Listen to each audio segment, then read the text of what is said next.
Es casi imposible hablar de eclampsia sin tratar de irse a la historia de la eclampsia, y vemos que 1850 años antes de la era cristiana, ya un papiro de Egipto, el papiro de Kaun, lo mencionaba, y este es reportado en 1893 en el British Medical Journal, donde dice ese papiro, que es básicamente quizás uno de los primeros libros de medicina, que para prevenir a una mujer de morderse la lengua un día después del parto, es decir, expresando literalmente lo que sucede durante una convulsión. Y tanto Hipócrates como Galeno lo mencionan, Hipócrates antes de Cristo y Galeno después de Cristo en el siglo II, ¿verdad? Ya lo mencionaban también en sus escritos, específicamente Galeno mencionándola como una causa importante de mortalidad, ¿verdad?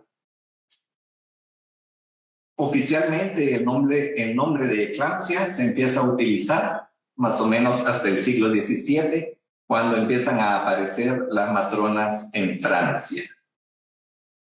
Y pues no resistí la tentación de enseñarles el papiro, ¿verdad? Donde está escrito, como les digo, debe de ser quizá uno de los primeros escritos de medicina que existen, ¿verdad?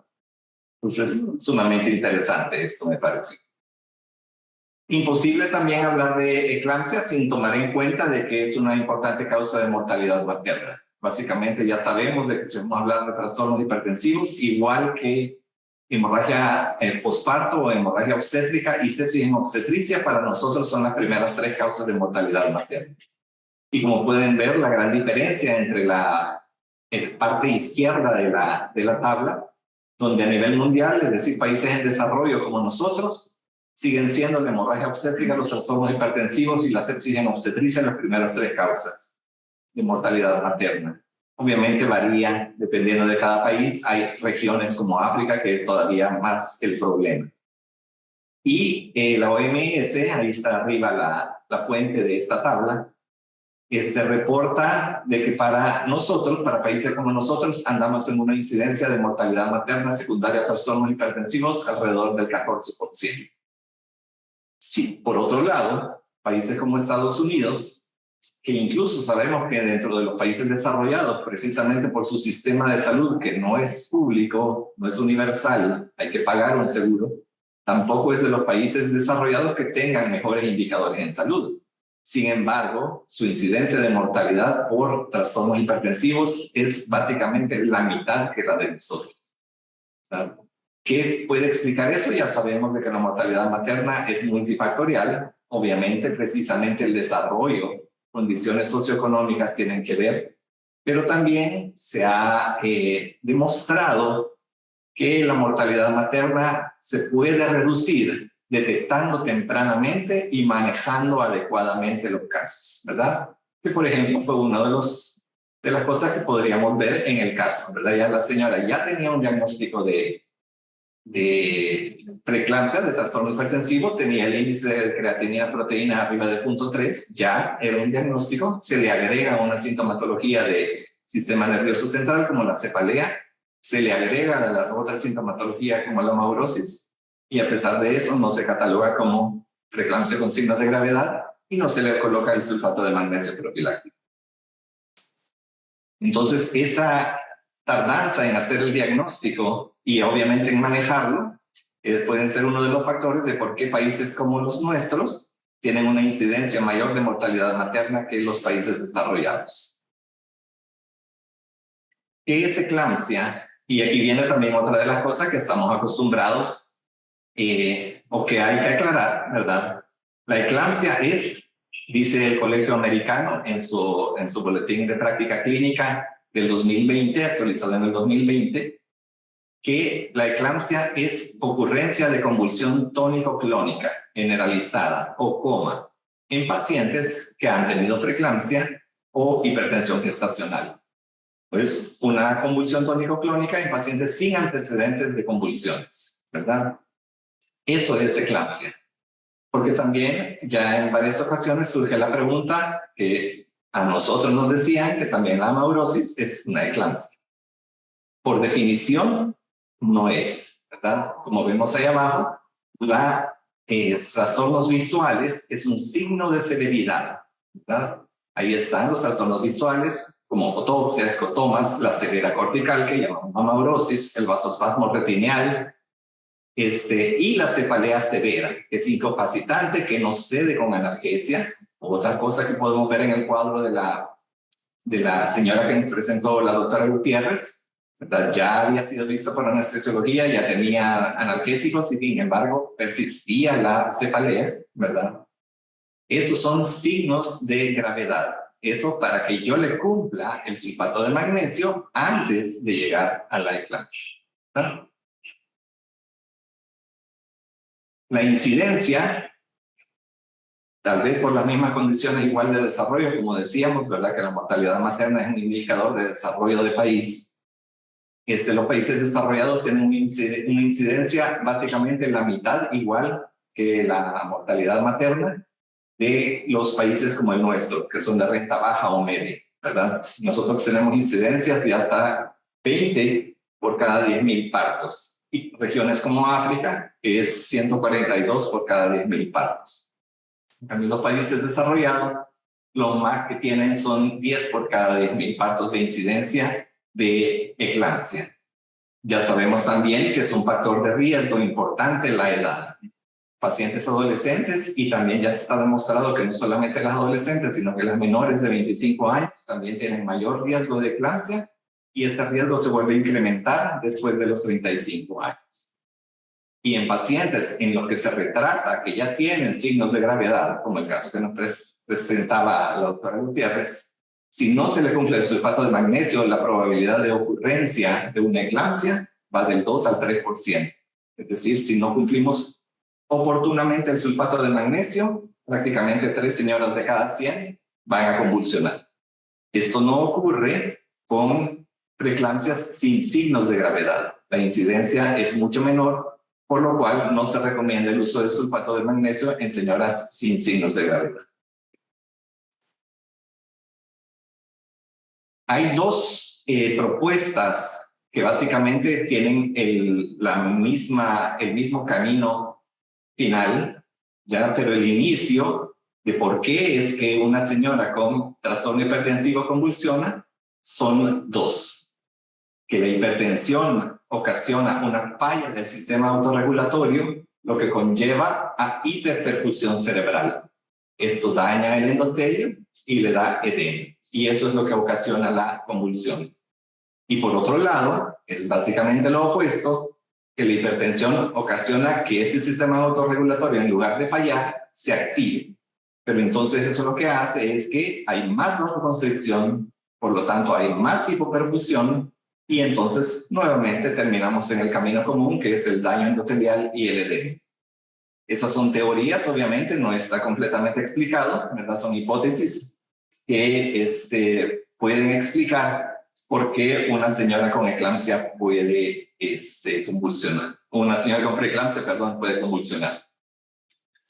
Y las manifestaciones clínicas, exactamente el caso de la señora que nos presentó la doctora Gutiérrez. Los síntomas premonitorios. Por suerte, la gran mayoría, más o menos 3 de cada 4, va a tener síntomas premonitorios, que son los que ya sabemos nosotros, que son los signos de alarma para trastornos hipertensivos del embarazo. Hipertensión el 75%, lo tenía la señora que nos presentaron. Cefalea la tenía la señora que nos presentaron. Trastornos visuales lo tenía la señora que nos presentó. Y el dolor epigástrico, que también puede ser que también es un signo de alarma. Solamente 1 de cada 4, más o menos el 25%, no va a tener sintomatología, que creo que casi todos habremos visto o tenido el caso de una señora que hemos tenido en trabajo de parto, por ejemplo, y cuando ya está de nacimiento, empieza a convulsionar sin haber tenido hipertensión ni ninguna otra sintomatología previa. Sí puede ocurrir si también es eclampsia en esos casos, si es una convulsión tónico-clónica generalizada y no tiene antecedentes de síndrome convulsivo. ¿Cómo se manifiesta? Y esto es importante también conocerlo, sobre todo por los efectos en el bebé. Para que no salgamos corriendo a hacer la cesárea a una señora que todavía está en su periodo posictal o recién terminada su fase clónica. ¿Qué es lo que ocurre primero? ¿Cómo se desarrolla la convulsión? Igual que cualquier convulsión tónico-clónica. Primero hay una pérdida de conciencia, que puede acompañarse de un grito, que es precisamente por la exhalación, ¿verdad? Que ocurre cuando pierde la conciencia e inicia la fase tónica. Esta fase tónica puede durar más o menos 1 minuto. Y ahí todos los músculos están contraídos, incluyendo el músculo del diafragma, incluyendo el músculo uterino. Y entonces la señora obviamente va a tener hipoxia en ese momento a tal grado que puede presentar cianosis. Y eso mismo es lo que nos puede dar una frecuencia cardíaca fetal o desaceleraciones a nivel del bebé, ¿verdad? Pero dura más o menos 1 minuto.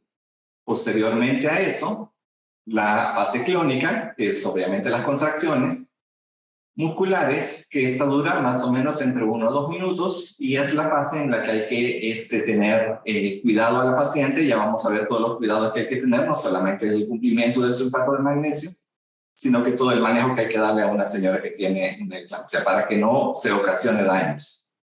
Y el periodo posictal, que vemos ahí, que puede durar hasta 20 minutos, estos son promedios. Obviamente pueden haber señoras que duren más tiempo o señoras que duren menos tiempo. Y en ese periodo posictal ella se encuentra dormida con respiraciones profundas, ¿verdad? Al despertar, ella puede quejarse del cefaleo. Entonces, eso mismo nos explica la respuesta del bebé y por qué tenemos que ser pacientes y no salir corriendo con una señora a media convulsión a sala de operaciones, sobre todo si no tenemos exámenes ni evaluaciones y la señora está inestable o, por ejemplo, con crisis hipertensiva.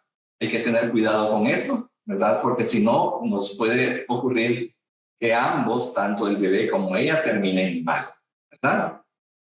Entonces, por lo mismo que explicábamos, sobre todo en la fase tónica, donde todos los músculos están contraídos y la señora tiene hipoxia, incluso puede tener cianosis, entonces en ese momento, durante la convulsión e inmediatamente después, el bebé puede estar en bradicardia, que generalmente dura de 3 a 5 minutos lo más. Obviamente ya sabemos que la bradicardia es consecuencia de la activación del sistema nervioso parasimpático del bebé. ¿Qué va a pasar? Va a haber una respuesta, una contrarrespuesta del sistema nervioso simpático, que lo que le va a ocasionar es, posterior a esa fase de 3 a 5 minutos de bradicardia, una taquicardia con pérdida de la variabilidad y pueden haber desaceleraciones. Este episodio del bebé, porque es transitorio, se maneja con medidas de resucitación exactamente igual como cualquier monitoreo fetal categoría 2, ¿verdad? Entonces, eso es lo que hay que hacer, tener paciencia y sí tener en cuenta, siempre tener en cuenta que obviamente la convulsión, la contracción uterina sostenida de la fase tónica puede hacer un abrupcio. Entonces, siempre hay que tomar en cuenta que hay que vigilar vagina, sangrado transvaginal de la señora embarazada, porque si este patrón anormal dura más tiempo, entonces tengo que sospechar abrupcio y en ese caso sí, obviamente es una urgencia en que tengo que salir rápido a sala de operaciones. Pero caso contrario, la gran mayoría se van a recuperar y a media vez la señora recupere su oxigenación normal. También por eso la explicación de por qué el manejo inicial de la eclampsia incluye la colocación de oxígeno suplementario. ¿Cuándo se puede presentar la eclampsia? Aproximadamente 60% anteparto, 20% intraparto y 20% posparto, que es el caso de la señora que presentaron este día. De las que ocurren en el posparto, el 90% van a ocurrir en los primeros 7 días. Ya veíamos ahora de que básicamente en el primer día o en el segundo día posparto es que la señora presenta la convulsión tónico-clónica, a pesar de que dio tiempo ya que estuvo con cefalea el primer día posparto. Más ya confirmado el diagnóstico de trastorno hipertensivo del embarazo. Por suerte, solamente el 20% ocurren en prematuros extremos, ¿verdad? Que son abajo de 28, 30 semanas.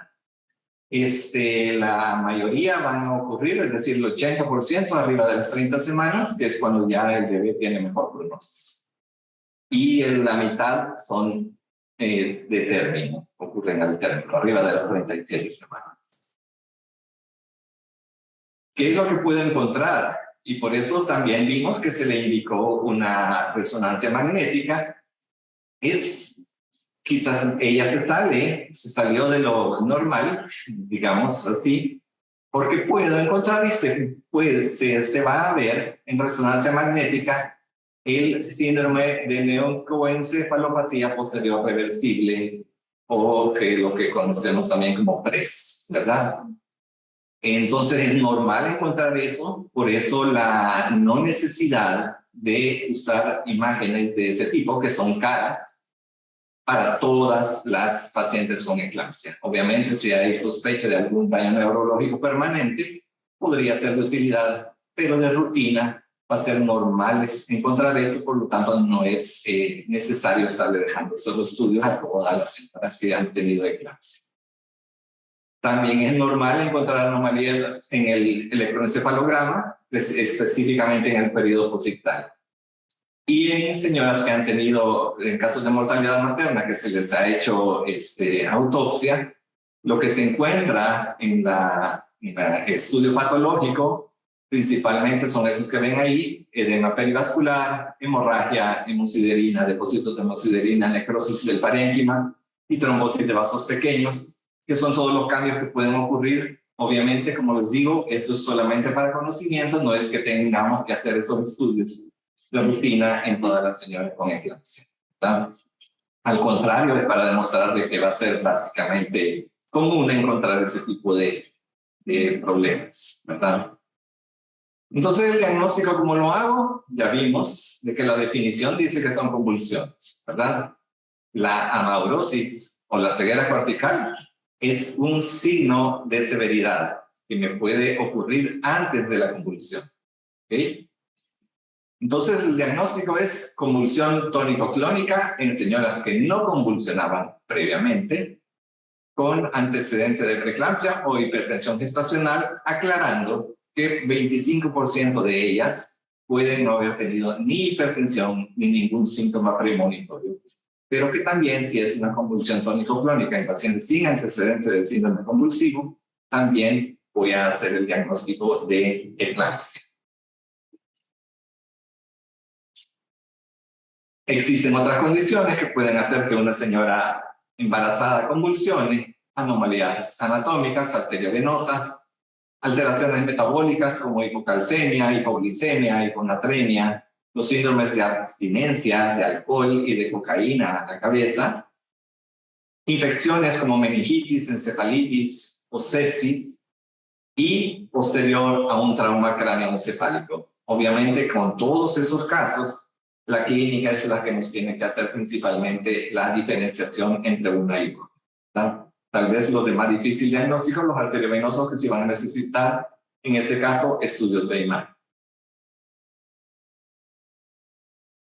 Esos son los pilares del manejo. Eso es lo que le tengo que hacer a una señora que ha presentado eclampsia. Prevenir que tenga un trauma y la hipoxia materna, que ya vimos que va a ocurrir precisamente por cómo se desarrolla la convulsión tónico-clónica.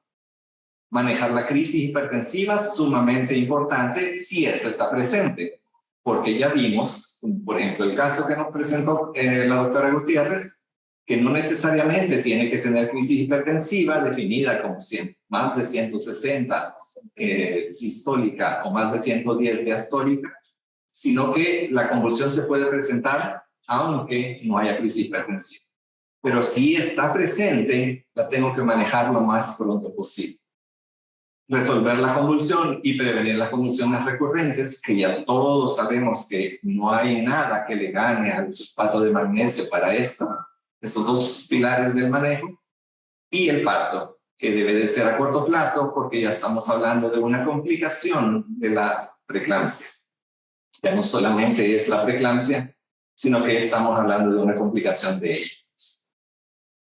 Entonces, para ir viendo uno por uno, la prevención del trauma y la hipoxia, hay que colocarla de lado para favorecer el retorno venoso. Oxígeno por máscara, no por bigotera, porque tiene que ser a alto flujo, de 8 a 10 litros por minuto. Ya sabemos que la bigotera de nada sirve ponérsela a 8 a 10 litros si lo más que aguanta son 3-4 litros. Entonces, si es máscara la que hay que ponerle, y ponerle alto flujo, es decir, de 8 a 10 litros por minuto. Subir las barandas de la camilla para que la señora no corra riesgo de caerse. Y para que no se muerda la lengua, evitar lesiones en la lengua, lo ideal sería la cánula mayo, que es la imagen que tenemos ahí.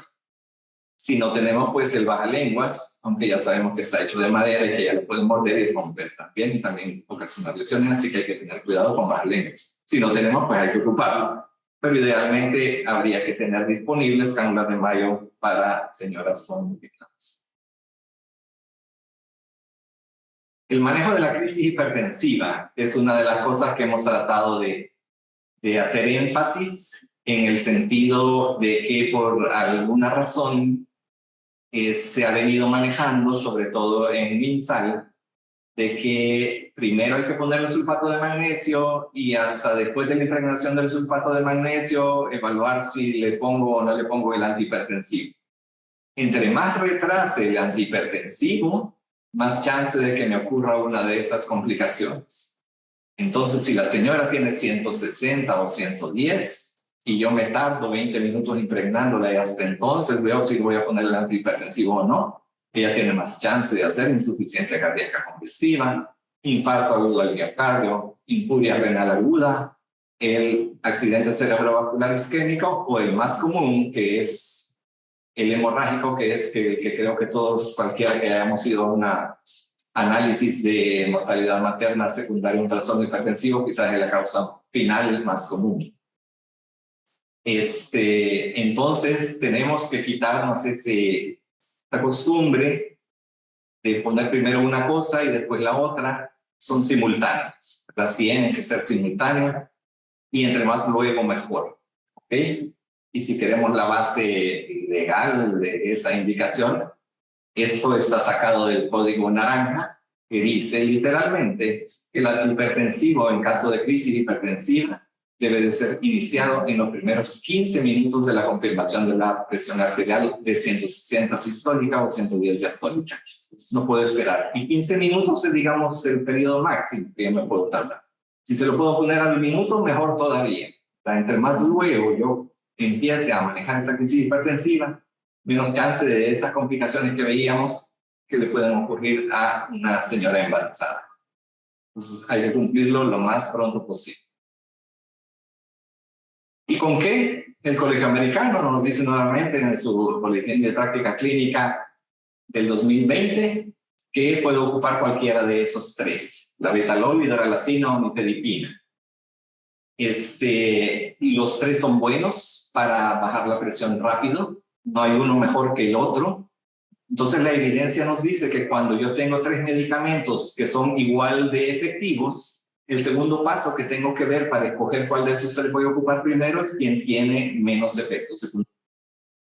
Y el que tiene menos efectos secundarios es el abetalol. Y precisamente por eso en las guías internacionales es el que aparece como del primer escojo. No porque sea mejor para bajar la presión, sino que porque tiene menos efectos secundarios que la hidralazina y la nifedipina. Ahí se el esquema: 20, 40, 80, 80, 80 para hacer un total máximo de 300 miligramos con un promedio de 20 minutos entre cada dosis. Obviamente, si ya alcancé presiones abajo de 160 o de 110, pues me voy a detener, ¿verdad?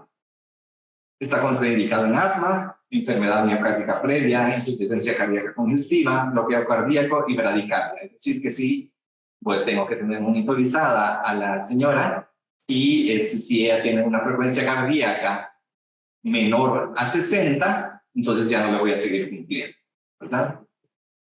Si no bajó de 160 a 110 o 110, entonces puedo continuar con hidralazina, o si no tengo la betalol y tengo hidralazina, empezar con esa, con su esquema, ya lo conocemos, 5, 5, 10, 10 como máximo de 30 miligramos, igualmente con 20 minutos más o menos entre cada dosis. Este es un vasodilatador periférico, lo que abre son las arteriolas, por lo tanto puede ocasionar una hipotensión súbita y esto hace que la señora sienta cefalea y que llegue menos oxígeno al bebé, una hipoperfusión uterina placentaria, y entonces voy a tener monitoreo fetal anormal también. Y la nifedipina, aclarando que tiene que ser de liberación inmediata, la misma que ocupamos en amenaza de parto prematuro, no puede ser la de liberación retardada, obviamente esa se va a tardar mucho tiempo en hacer efecto, con su dosis de 10 a 20 miligramos en número de 2 como impregnación y posteriormente 10 a 20 miligramos cada 2 a 6 horas, más o menos cada 4 horas, que también tiene más efectos secundarios como taquicardia refleja y la cefalea que le puede ocasionar a la señora. Con cualquiera de los tres que ocupemos, siempre hacer la aclaración de que no puedo empezar con una dosis máxima, porque tengo que recordar que tengo al bebé adentro de la mamá y que si le bajo la presión demasiado súbitamente, le va a llegar menos oxígeno a él y lo puedo complicar. Entonces siempre tengo que seguir el orden de dosis mínima a dosis máxima. Si no puedo empezar, por ejemplo, la hidralazina con 10 miligramos de un solo de entrada, o incluso ya hemos visto casos que le ponen 20 miligramos de hidralazina de un solo porque la presión está demasiado alta. Siempre tengo que seguir el orden para tratar de irla bajando de forma gradual, rápida, pero gradual. Siempre recordando que no quiero que una señora que ha tenido 160 o 110 o más, no quiero que esa señora tenga 170 de presión después del antihipertensivo. No es ese mi objetivo. Mi objetivo es que la sistólica se mantenga más o menos entre 140 y 150 y la diastólica entre 90 y 100. Es decir, siempre va a ser hipertensa, pero no con crisis hipertensiva. Lo que yo le quiero curar es la crisis hipertensiva. Para resolver la convulsión y prevenir la recurrencia, desde la década de los 90 y publicado oficialmente en octubre del 2002, el ensayo clínico MAGPIE, el que nos vino a decir no ocupen diazepam, no ocupen penitorina, ocupen sulfato de magnesio, publicado ahí en The Lancet del Reino Unido. Que demuestra que reduce la incidencia de convulsiones recurrentes en promedio 56%, y vemos el riesgo relativo de 0.44, reduce la mortalidad materna hasta casi un 40%, 0.62 de riesgo relativo, más efectivo y más seguro que el diazepam y la penitorina, menos efectos secundarios que el diazepam y la penitorina, ya que no ocasiona sedación, no requiere monitoreo cardíaco como el diazepam y la penitorina, cuesta menos, es más barato que esas dos también. Y todavía, si en el caso del bebé tiene menos de 32 semanas, le va a ayudar a reducir la incidencia de parálisis cerebral. Es decir, los beneficios que tiene sobre cualquier otro medicamento son demasiado grandes como para que hasta ahora, 20 años o más de 20 años después, todavía veamos señoras que les han puesto diazepam en lugar de sulfato de magnesio. Eso no debería de seguirlo. Y las dosis, que en este caso, sí la evidencia ha ido cambiando y he ido subiendo las dosis. ¿Okay? Ya sabemos que la dosis de sulfato de magnesio de impregnación o de carga para trastorno hipertensivo del embarazo, preeclampsia con signos de gravedad, varía entre 4 y 6 gramos. Es lo que yo lo podría poner. Pero para una señora con eclampsia, me voy a ir a su dosis máxima. Es decir, lo voy a impregnar con 6 gramos endovenosos en 15 a 20 minutos. ¿Verdad? Por ejemplo, otra de las diferencias que ven con el caso que me presentaron. Si no está impregnada, le voy a impregnar 6 gramos de sulfato. Podemos ocupar exactamente la misma dilución a la que ya estamos acostumbrados, de 4 ampollas en 1 litro, y en lugar de pasarle 200 cc, le vamos a pasar 300. En un caso que no tenga bomba de infusión, los 5 gramos intramuscular por punto en cada glúteo, es decir, 10 gramos en total, ¿verdad? Y la dosis de mantenimiento también, ya sabemos que nos podemos mover entre 1 a 2 gramos por hora. Si es la misma dilución que explicábamos, las 4 ampollas en 1 litro, entonces tendríamos para 1 gramo 50 cc por hora, pero para una señora que tiene eclampsia le voy a mantener su dosis de mantenimiento con 100 cc por hora, 2 gramos endovenosos, ¿verdad? Si continuara, que no debería de ser el caso, ¿verdad? Porque en todo caso, si la impregnamos en un primer nivel con intramuscular, antes de 4 horas ya va a estar en un hospital. Pero si fuera el dado caso que todavía no, la siguiente dosis de mantenimiento intramuscular siempre sería de 5 gramos solamente en un glúteo cada 4 horas. Las contraindicaciones no la puedo ocupar si tiene miastenia gravis, solamente en estos casos es que voy a considerar ocupar fenitoína, ¿verdad? En miastenia gravis, hipocalcemia, falla renal moderada severa, isquemia cardíaca o bloqueo cardíaco. Ya sabemos que puede ocasionar cierta toxicidad, obviamente es riesgo-beneficio, lo que yo voy a estar usando con el sulfato de magnesio. Y si la señora ha leído el libro y se comporta como tendría que ser, el orden en que va a ir presentando las complicaciones va a ser ese. Primero pierde los reflejos patelares, después tiene dificultades respiratorias y por último el fallo cardíaco. Entonces, en ese orden tendría que ser y tendría que correlacionarse si tienen disponibilidad, que yo sé que no en todos los lugares tienen, creo que en la mayoría no sé si solamente en tercer nivel, la disponibilidad de medir los niveles de magnesio, ¿verdad? Sin embargo, va a ser la clínica, es decir, la última columna donde dice efecto es lo que me tiene que ir guiando, ¿verdad? Y precisamente por eso es lo que les voy a ir a evaluar en la nota cada 4 horas. Es imperdonable que una nota de control de sulfato de magnesio no esté esos 4 parámetros, porque eso es lo que tengo que ir a buscar. La escala de Glasgow, el estado de conciencia, los reflejos patelares, la frecuencia respiratoria y la diuresis horaria. ¿Qué voy a hacer si estos están alterados? Suspenderle el sulfato de magnesio. Eso es precisamente por eso le voy a hacer la evaluación cada 4 horas. Si los reflejos patelares están abolidos, si la frecuencia respiratoria está menor a 12 respiraciones por minuto, si la diuresis es menor a 0.5 mililitros por kilo por hora, alguna literatura dice menor a 100 cc en 4 horas, o la creatinina sérica está mayor a 1.5, lo que tengo que hacer con el sulfato de magnesio es cerrarse y ocupar su antídoto. Y ya sabemos que es el gluconato de calcio, una ampolla.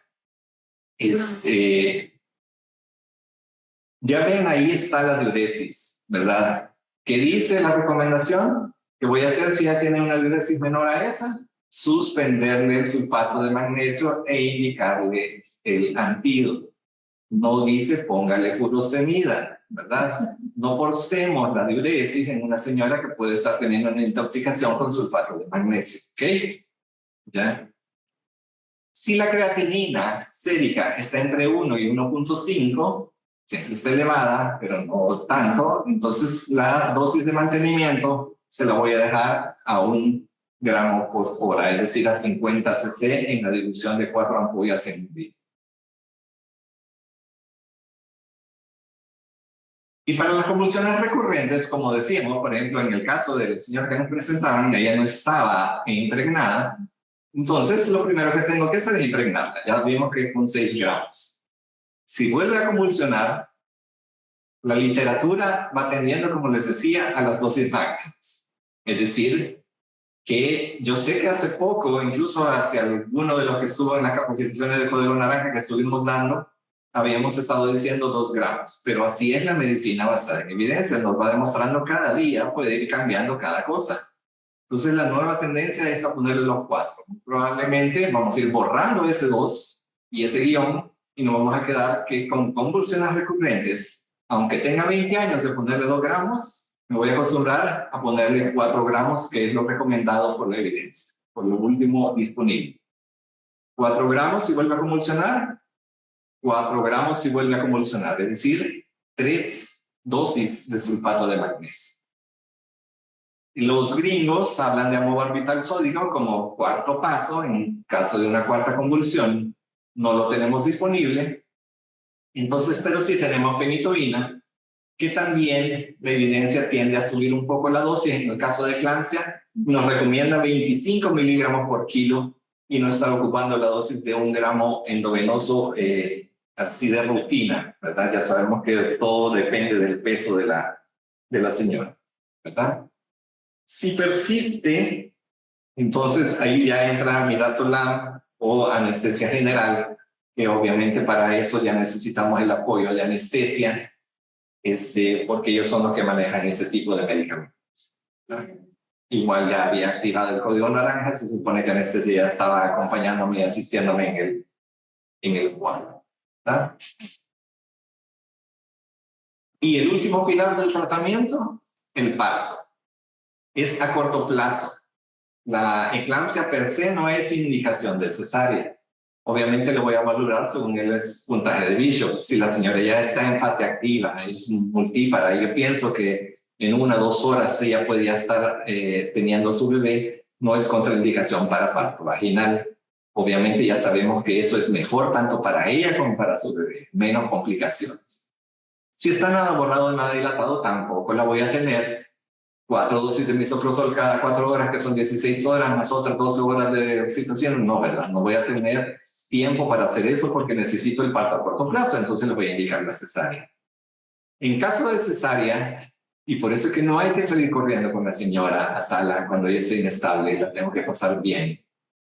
Lo mejor para una señora con trastorno hipertensivo del embarazo es la anestesia regional. Hasta 70,000 de plaquetas puede tener, y se le puede aplicar siempre la anestesia regional. Eso es lo que nos dice la evidencia. No importa si ha estado tomando aspirina, eso tampoco contraindica la anestesia regional.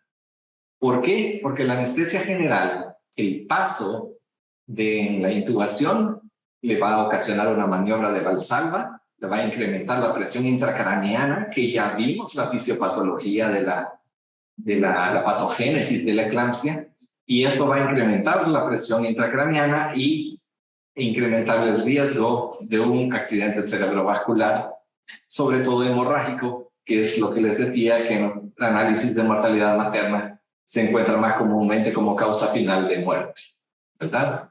Entonces, si la voy a pasar a sala de operaciones, recordemos que la principal causa por la que salimos corriendo es porque le encontramos la frecuencia cardíaca del bebé bradicárdico. Recordemos tener paciencia, oxigenar a la señora, darle las medidas de reanimación intrauterina y esperar la respuesta de ese bebé, que muy probablemente en 3 a 5 minutos va a empezar a mejorar, ¿verdad?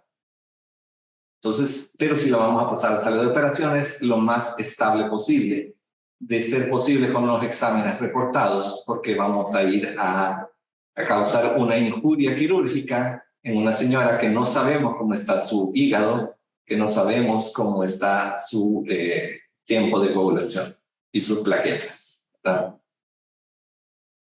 En el posparto, el sulfato de magnesio en una señora con eclampsia tiene que estar al menos 24 horas, incluso hay literatura que la recomienda hasta por 48 horas, ¿verdad? Ya sabemos que el sulfato de magnesio en señoras neurológicamente bien, que no tienen ninguna de las complicaciones de intoxicación por sulfato de magnesio, no está contraindicado la vía oral ni tampoco la movilización, ¿verdad? Entonces también no quiere decir que si se la voy a dejar 24 o 48 horas, esas 48 horas lo voy a tener sin comer y sin moverse, ¿no? ¿Verdad? Eso ya sabemos que ya tiene bastante tiempo de estar recomendado que pueden ingerir líquidos, comida blanda, o moverse, ¿verdad? Levantarse. El pronóstico, esto lo tiene que saber la señora. Ya media vez espero que en la 1 de mayo le hayan dicho a la señora, mire, Antes de irse de alta, trate de planificar, de hacer bien de planificar bien su segundo embarazo, porque tiene riesgo de que le vuelva a dar una eclampsia de hasta el 2%. ¿Se acuerdan que veíamos que una señora con signos de gravedad sin sulfato de magnesio tenía ese riesgo? Ella con solo que ya le dio, tiene ese riesgo. Es decir, que si le da signos de gravedad otra vez, va prácticamente a duplicar ese riesgo, ¿verdad? Vamos a llegar ya casi al 5 o 6% de riesgo de otra eclampsia. Entonces, solo el hecho de tenerla, entonces hay que decirle a ella eso, que serle franco. Miren, su próximo embarazo tiene bastante riesgo de que vuelva a convulsionar. También incrementa el riesgo en su próximo embarazo de abrupción, de parto pretérmino, de restricción del crecimiento intrauterino y de mortalidad perinatal. Y a largo plazo, a ella tiene más riesgo de enfermedades cardiovasculares y cerebrovasculares, de diabetes, de enfermedad convulsiva, secundaria a lesiones permanentes en la materia blanca del cerebro. Ese sería el tema.